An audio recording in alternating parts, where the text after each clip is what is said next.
Good morning everyone, welcome to my new vlog. आज चाहिँ म के हार्भेस्ट गर्दैछु भनेर हजुरहरूलाई देखाउन चाहन्छु। Let's harvest together. ओहो, कति राम्रो पिङ्क हाइबिस्कस फुलेको छ।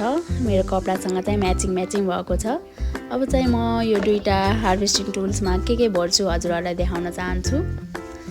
यहाँ चाहिँ लट्रम्मै सेमी फलेको छ। सेमी चाहिँ अब म हार्भेस्ट गर्छु है।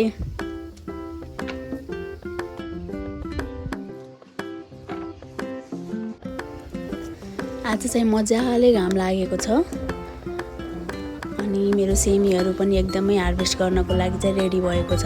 त्यही भएर मैले हार्भेस्ट गर्दैछु। एकदमै धेरै फलेको छ है सेमी। हजुरहरूले पनि आफ्नै घरमा यस्तो अर्ग्यानिक खेती गरेर खान सक्नुहुन्छ। हेर्न सक्नुहुन्छ एउटै झोप्पामा कति धेरै फलेको छ। हो नि, अब चाहिँ म छिटो हार्भेस्ट गर्दैछु है।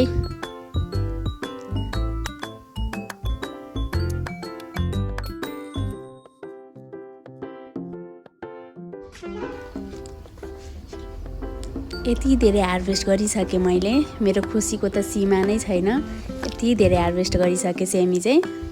अब चाहिँ मैले यो बास्केटमा खनाउँछु।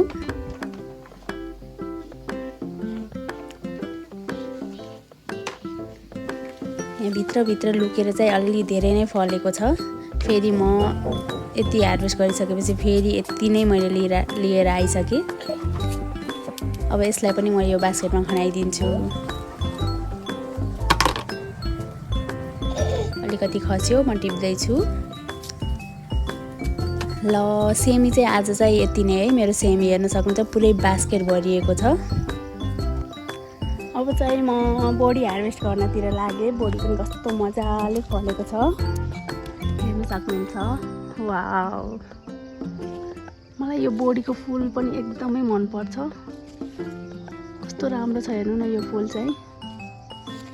बोडीको साइज हेर्नु, हो कस्तो लामो कस्तो मजाले फलेको छ।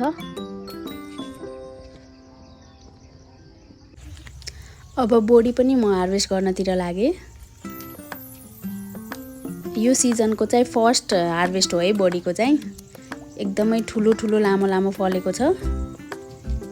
कति धेरै यो क्यामेरामा नै अटाएको छैन, अझै ठुलो फलेको छ है। यस्तो पोटिलो छ नि, देख्दै यस्तो पोटिलो छ, खाँदा झन् कति मजा आउला। ओहो, यो त झन् हेर्न सक्नुहुन्छ सर्पु भन्दा पनि लामो छ। कति राम्रो होला कि यो बोडी। ओहो, अनि बोटमा हेरिरहु जस्तो छ कि टिप्न पनि मन नलागी टिप्दैछु। खान त परिहाल्यो आखिर।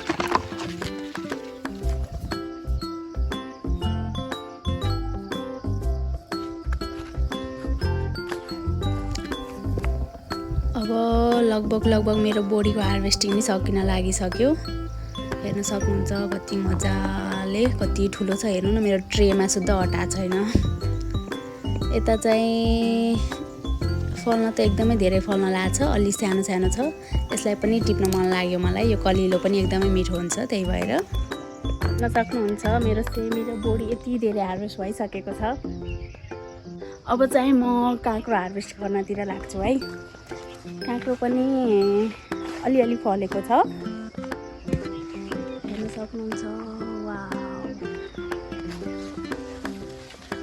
यसरी मैले प्लास्टिक झुन्डाइदिएको छु अनि यहाँ चाहिँ यसरी येल्लो स्ट्र्याप पनि लगाइदिएको छु ताकि किराहरूले चाहिँ आक्रमण गर्न नपाउन् भनेर। अब यसलाई मैले उक्काएर हार्भेस्ट गर्छु है त।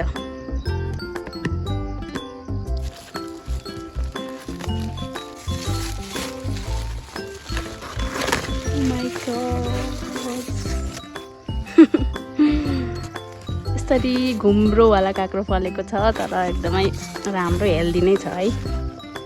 अब यसलाई मैले हार्भेस्ट गर्छु।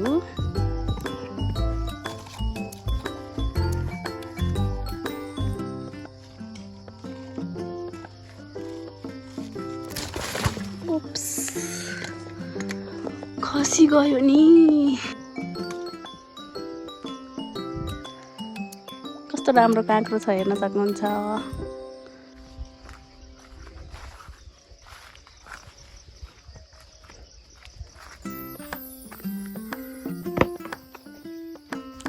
मैले यसलाई पनि राखिदिइसकेँ। त्यसपछि म यता चाहिँ चुकुन्दर छ, सानो सानो भए पनि फलेको छ, यसलाई हार्भेस्ट गर्छु।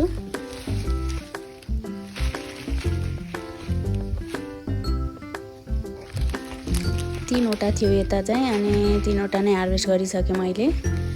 हार्भेस्ट गरिसकेपछि धोएर लिएर आएँ, किनकि माटो लाग्छ नि त, फेरि माथि गएर पखाल्न चाहिँ झ्याउ हुन्छ बेसिनमा, त्यही भएर यसलाई धोएर अब यो पनि एकदमै यसलाई चाहिँ एबिसी जुस बनाएर खानुपर्छ है। अब यसलाई नै राखिदिएँ मैले। मेरो आजको हार्भेस्टिङ हेर्न सक्नुहुन्छ कति राम्रो फ्रेस अर्ग्यानिक छ। त्यसपछि मैले मिन्ट हार्भेस्ट गर्दैछु। कस्तो राम्रो कलकलाउँदो फलेको छ। यसको चाहिँ अचार खानुपर्छ ल। हेर्न सक्नुहुन्छ कति मजाले हावा चलिरहेको छ। यस्तो हावामा बसेर बिहान बिहानको मौसममा बसेर मैले चाहिँ मिन्ट हार्भेस्ट गरिरहेको छु। अरू तरकारी त हार्भेस्ट गरिसकेँ। यसको सुगन्ध नि कति मिठो छ के। अब यसलाई पनि मैले राखिदिएँ है।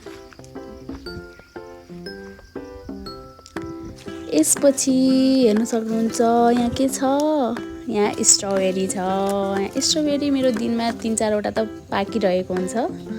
अब यसलाई नि मैले हार्भेस्ट गर्दैछु। 3 वटा मम्मी बाबा मेरो लागि। कस्तो जानेको के यो स्ट्रबेरीले नि, 3 जना छन् घरमा भनेर। अब यो गएर खानुपर्छ ल।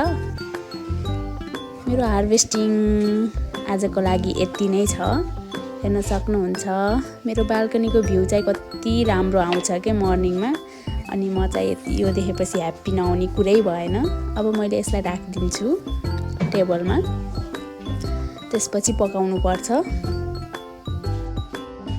अब चाहिँ म यो भ्यू इन्जोय गर्दै स्ट्रबेरी खान्छु। यदि हजुरहरूलाई मेरो भिडियो मन पर्छ भने लाइक, सेयर एन्ड सब्सक्राइब चाहिँ गर्न नभुल्नु होला है। Thank you for watching.